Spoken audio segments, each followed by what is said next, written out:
So hello everyone अहिले चाहिँ हामी सतुङ्गतिर आइपुग्न लाग्यो। हाम्रो यात्रा चाहिँ मनाङसम्मको छ र यो राइडको लागि म धेरै दिनसम्म कुदिरहेको थिएँ र पुरै हेर्नु मेरो बाइक कस्तो बवाल होइन। यही बाइक लिएर यसपालि मनाङ जान लाग्छ। सो मेरो लागि धेरै एक्साइटेड र मसँग जोइन भएको छ हाम्रो सुमित भाइ इन्डियाबाट बलियाबाट र ऊ चाहिँ भिएस्ट्रम लिएर राइड गरिरहेछ र उसको भिएस्ट्रम र मेरो बसन्ती आज बवाल राइड हामी गर्नेवाला छ। सो एभ्रिवान हेर्नु होला हाम्रो जर्नी कस्तो भइरहेछ र आज अलिक ढिला भयो 3-4 बजिसक्यो यहीँ। त्यही भएर हामी आज चाहिँ मनोकामनातिर बस्ने हामी सोचिरहेछौँ। So okay let's ready for ride र बवाल यसपालि त धेरै एक्साइटेड होइन। अहिले चाहिँ म कुरिन्टार आइपुगेँ जहाँ चाहिँ मनोकामना मन्दिर छ र भोलि चाहिँ मनोकामना पनि दर्शन गर्छ होला। र केटाहरूले चाहिँ ब्याग आफ्नो निकालिसक्यो र मेरो पालि म पनि ब्याग निकालेर हामी चाहिँ आज यही यो होटेल थापाकाजीमा बस्नेछौँ आज। र आज चाहिँ धेरै भ्लगिङ गर्न पाइनँ किनभनेदेखि नन स्टप कुदाएर आउनु पऱ्यो ढिला भएर। र अहिले रातिको लगभग कति एकछिन है टाइम कति 9 बजिसक्यो 9 बजे राति भइसक्यो अनि नन स्टप कुदा गरे यार त्यस्तो बाटो फेरि कुनै बेला टप रोडिङ वाइल्डे त्यही भएर अलिकति ढिला भयो। अहिले अब चाहिँ रातिको निकै बेला भइसक्यो र खाना पनि पाकिसकेको छ र चाहिँ फुल्ली खाना चाहिँ ह्याप्स हानिरहेछ। केटाहरू पुरा टुटी परेको छ भोक लागिसकेको छ सबैलाई होइन। र खानाको आइटम आज हामी हेर्न सक्छौँ यहाँ रोटी चामल अनि पापड पुरा थकाली सिस्टमले छ होइन। सो अब आजको खाना चाहिँ हेर्दाखेरि चाहिँ मिठो खाँदाखेरि कस्तो छ टेस्ट कैसा है खाना का अच्छा है मस्त है ना बस वही चाहिए। सो थ्याङ्क्स है ब्रदर यति मिठो खाना पकाएकोमा। गुड मर्निङ एन्ड नमस्ते everyone it's bullet in Nepal. र अहिले चाहिँ म मनोकामनामा र हिजो राति चाहिँ हामी यही होटलमा बसेको थियौँ होइन। ल केटाहरू गएर यहाँ पुरा होइन बिजोग छ अलि हाम्रो केटाहरूको यस्तै हुन्छ रुम।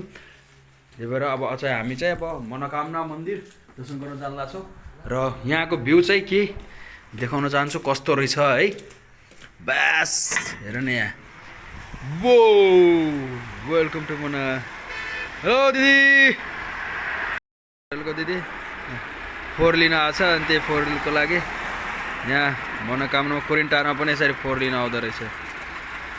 र यस्तो वेदरहरू कस्तो दामी छ। हामी चाहिँ यही माथि अब मनोकामना यही माथि हो यही माथि हामी जान्छौँ अब। रुमबाट लगभग 1 किलोमिटरको डिस्टेन्समा चाहिँ यो मनोकामनाको केबल कार चढ्ने ठाउँ रहेछ। त्यही भएर हामीले चाहिँ बाइक यतिमा किन लिएर जाने होइन पार्किङ राख्न फेरि यताउति झ्याउ हुन्छ। त्यो हिँडेर चाहिँ हामी गइरहेको छौँ लगभग 1 किलोमिटरको मात्र यात्रा हो। र यहाँबाट हामी चाहिँ अब टिकट सिकट लिएर मनोकामना माथि जानेछौँ। तपाईँहरूलाई कति के प्राइस पर्छ म भन्छु अहिले चाहिँ हामी मनोकामनाको गेटनिर आइपुग्यो। जय हो मनोकामनामा हाम्रो रक्षा गर्नुहोला। अहिले हामी ठ्याक्कै केबल कारको टिकट काट्ने ठाउँमा हेर्न सक्नुहुन्छ केबल कार गइरहेछ होइन त्यतिर देखिरह होला। र टिकटको प्राइजहरू चाहिँ कति पर्दो रहेछ यो चाहिँ हेरौँ है यो केबल कार हेर्नु है। यसको चाहिँ टिकटहरूको प्राइस कति रहेछ नेपालीलाई इन्डियनलाई बाहिर अन्य कन्ट्री फरेनर्सहरूलाई म डिटेल हालिदिन्छु है त। यहाँ चाहिँ लिस्ट रहेछ प्राइसको। For Nepali 1 Veko 450 2 way 770 इन्डियनलाई 400 INR र 670 2 वे हो। सबैको लिस्ट छ यदि कसैलाई चाहियो भने हेर्न सक्नुहुन्छ। अहिले म चाहिँ खोला यो त्रिशुली नदीको साइड किनारमा छु र अब त्रिशुली नदी सो जानु पऱ्यो। यहाँ आएपछि त्रिशुली हेरेन भने त के मजा आयो होइन। हो Trishuli after a long time Trishuli. र मेरो साथीहरू चाहिँ माथि गयो मन्दिर दर्शन गर्न र म चाहिँ अहिले त्रिशुली एक्सप्लोर गर्दैछु। त्रिशुली रिभर बवाल ठाउँ छ यार माइन्ड फ्रेस भयो यहाँ आएर। अलिकति मुखसुख धोएर यहाँ अलिकति अझ फ्रेस हुनु पऱ्यो। ढुङ्गा कहाँ राम्रो पर्छ ढुङ्गा छ एउटा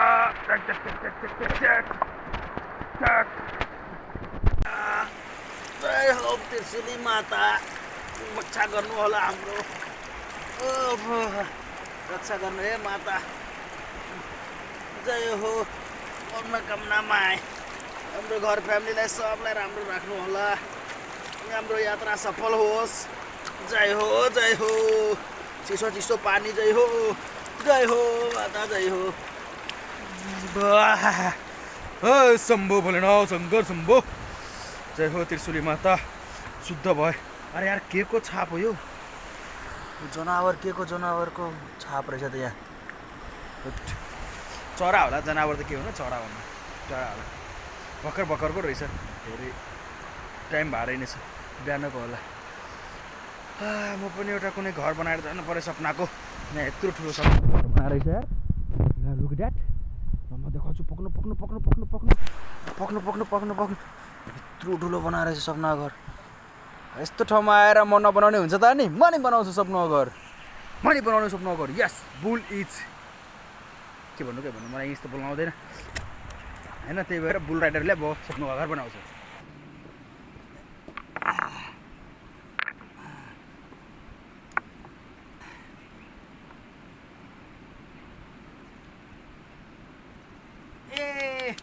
मेरो सपनाका घर यो हो मेरो सपनाका घर कस्तो लाग्यो अब गर्नुस् सबैजनाहरू घर घर घर घर घर घर घर घर घर घर घर घर घर घर घर घर यो चाहिँ धेरै ठुलो घर छ मनोकामना गरेर आइसक्यो कलकत्तामा। तो कैसा रहा एक्सपीरियंस केबल कार का? बहुत बढ़िया था बहुत और टेम्पल कैसा था? मजा आया? बहुत साला खतरनाक है। हाँ क्या मंदिर या वो केबल कार? केबल कार रास्ते का मजा है मंजिल का नहीं। हाँ और जाएंगे नीचे वही तो 12 बज गया है भाई जाना है चलिए निकला जाए चला तो निकलते हैं ज़्यादा देर नहीं करते अब जाएंगे रूम उसके बाद वे टू मनांग जल्दी चलो भाई नहीं तो हो गया ले हाँ अरे इधर से ही चलते उधर उधर चढ़ेंगे थक जाएंगे ये रोड है तो रोड है तो क्या हुआ शॉर्टकट नहीं है ना अहिले चाहिँ हामी अब मनोकामनाबाट मनाङतिर लागेको र आज सकेसम्म भयो भने बेसी सहर क्रस भएर चामेतिर जाने प्रयास गर्छु तर अब आज अलिक ढिला भएर मनोकामना दर्शन गरेर अलिक ढिला भएर आज अलिक ढिलो भयो र हिजो बेलुका चाहिँ हामी यही होटल थापा काजीमा बसेको थियौँ र उहाँको चाहिँ सर्भिस धेरै नै राम्रो थियो बेलुका भए पनि राम्रो खानासाना खुवाउनु भयो भाइलाई सो धेरै धेरै धन्यवाद र हाम्रो लगेजहरू पुरै प्याकिङ भइसक्यो साथी पनि रेडी र हेर्नु सक्नुहुन्छ फुल्ली अब नन स्टप काहीँ न ढिला गरिकन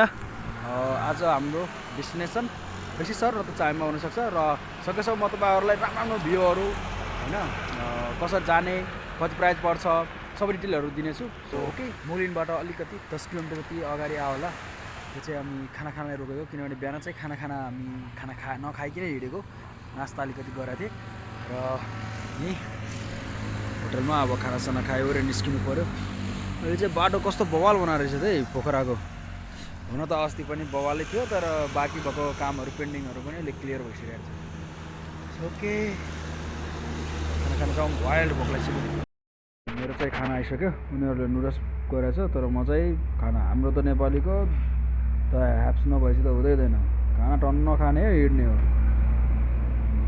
म डुम्रियोभन्दा लगभग 2 किलोमिटर पछाडि छु र यहाँ मुगलिन कराएपछि होइन मेरो टायरको बिट चाहिँ जुन हुन्छ नि यस्तो यो बिट यो चाहिँ फ्यालिदिया रहेछ क्या यो अफरोडिङले हो केले हो अनि बाइक पुरा बन्स गरिरहेको थियो कि त्यहाँ VAT VAT VAT VAT VAT VAT गरिरहेको थियो कि अनि किन त्यस्तो बाउन्स गरे होला भनेको त यहाँ अनि ग्यारेजमा चेक गराएको तपाईँको टायरको बिटले चाहिँ हुनसक्छ भने कि फेरि यहाँ टायरको पसल कमै रहेछ झन्न यहाँ चाहिँ भेट्यो र हाम्रो वीरगन्जतिरकै भाइ रहेछ सो भेटेर खुसी लाग्यो राम्ररी बनाइदियो ल ब्रदर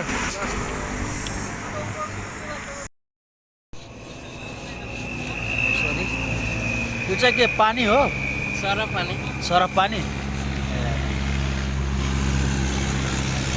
सरफ पानीले चाहिँ बिट बसाउँदो रहेछ यो बिटले गर्दा यो टायर पुरै टाँसिएको थियो ट्युब र यो निकाल्दा यो पहिले नै अनि निकाल्दाखेरि ठ्याक्कै च्यात्या रहेछ क्या कस्तो गरी चाहिँ हाल्यो होला पहिलाको केटाहरूले चाहिँ झन्नै यही अलि बढाइहाल्यो नत्र मनाङ सनाङतिर भएको भए त मेरो त बाउको बिहे देखाउँथ्यो यार होइन त्यही भएर यो लाउने मान्छेहरूले ध्यान दिनुपर्छ है भाइले चाहिँ राम्रो ल्याइदिनुहुन्छ म आशा छ यस्तो गरी ल्याइदियो कि डाइरेक्टै मनाङ सनाङ कम्प्लिट होस् अझ धेरै नै होस् यहाँ चाहिँ अहिले रोड बनिरहेको छ र रोड बनेको कारणले गर्दाखेरि यो पुरै जाम भएछ कि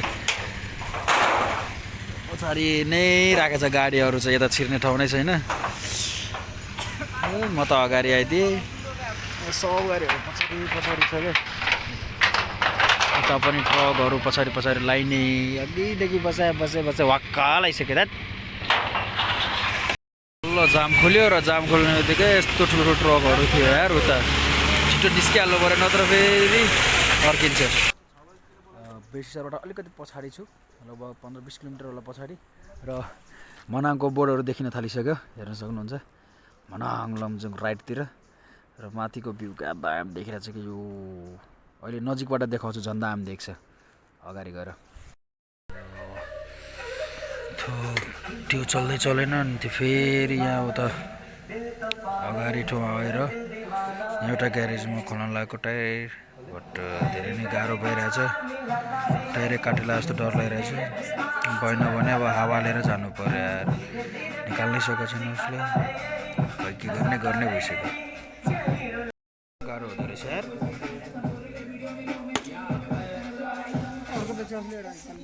म अघि यो डुम्रेभन्दा पछाडि 1 किलोमिटर पछाडि एउटा ठाउँमा मैले टायर चेन्ज गराएको थिएँ हेर्नु यहाँ कस्तो टायर हाल्दो रहेछ जम्मा 10 किलोमिटर नि माथि आउन पाएको छैन म पङ्चर पनि यहाँ भयो यतातिर देखिरहेको होला पङ्चर यो अनि यो टायर यस्तो डुप्लिकेट टायर हाल्दो रहेछ अब फर्किँदाखेरि यसलाई म देखाउँछु त्यसलाई यस्तो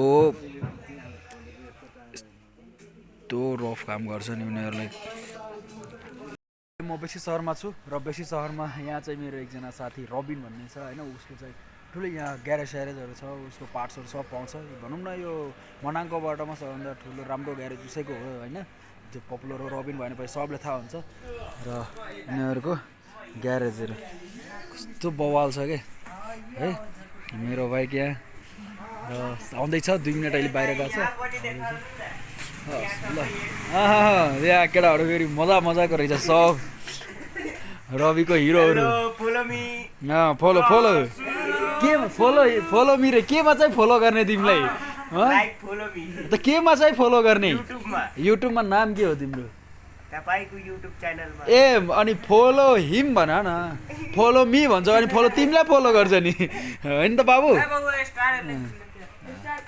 केटाहरू हिरो यहाँ पुरा इन्जिन कसिरहेछ कुनीको यो त डट स्कुटीको एप्रिलिया बास राम्रो ल केटाहरू